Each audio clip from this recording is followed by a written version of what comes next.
इस वीडियो में जानेंगे कि क्या होता है अगर आपके चार्ट में, आपके हॉरोस्कोप में कोई प्लैनेट वक्री है, जिसे इंग्लिश में रेट्रोग्रेड कहते हैं।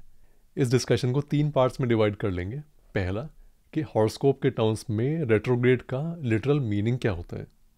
सेकंड, कि अगर कोई प्लैनेट रेट्रोग्रेड है तो उसका आपके हॉरोस्कोप के अकॉर्डिंग क्या असर पड़ेगा, क्या इफेक्ट पड़ेगा। एंड थर्ड, द एक्सेप्शंस, कि कौन से वो ग्रह हैं जिनके ऊपर the concept of retrograde doesn't work. आ जाते हैं पहले पॉइंट पे कि रेट्रोग्रेड का मतलब क्या होता है। हॉरोस्कोप में जो प्लैनेट्स का मूवमेंट होता है that's usually in an anti clockwise direction. जैसे अगर कोई प्लैनेट फर्स्ट हाउस में है तो उसके बाद सेकंड, थर्ड, फोर्थ, ऐसे आप देख रहे हैं कि वो एंटी क्लॉकवाइज डायरेक्शन में मूव कर रहा है।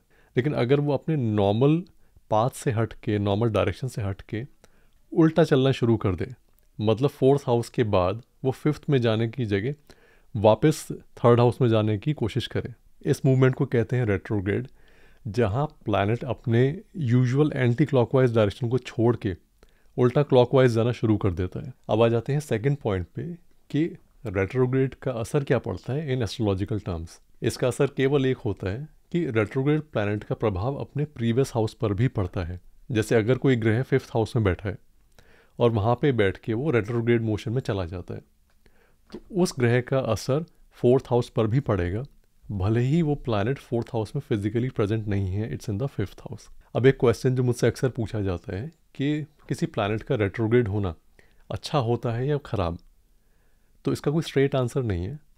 Retrograde planet by default, just because of being retrograde, ना ही ख़राब होता है ना ही अच्छा होता है। उसका प्रभाव कैसा होगा, कितना होगा, ये मल्टीपल फैक्टर्स पे डिपेंड करता है।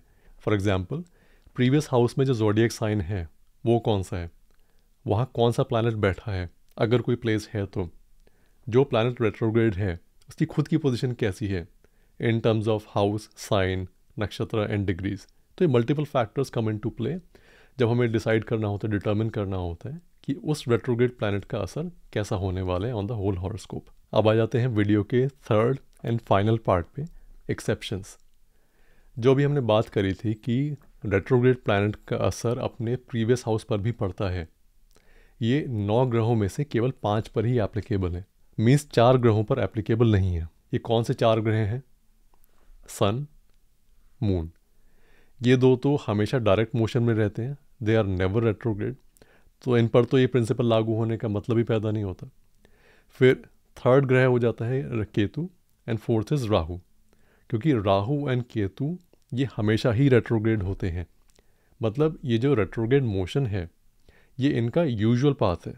इनके लिए रेट्रोग्रेड का प्रिंसिपल तब एप्लीकेबल होगा अगर ये अपना यूजुअल क्लॉकवाइज पाथ छोड़कर एंटी क्लॉकवाइज मूवमेंट शुरू कर दें, बट ये कभी होता नहीं है। सो गाइज, ये था the concept of retrograde. I hope this was helpful. अगर आप पर्सनल कंसल्टेशन कराना चाहते हैं तो कंसल्टेशन का लिंक नीचे डिस्क्रिप्शन में दिया हुआ है। मिलते हैं ऐसे एक वीडियो में, तब तक के लिए bye and thank you for watching.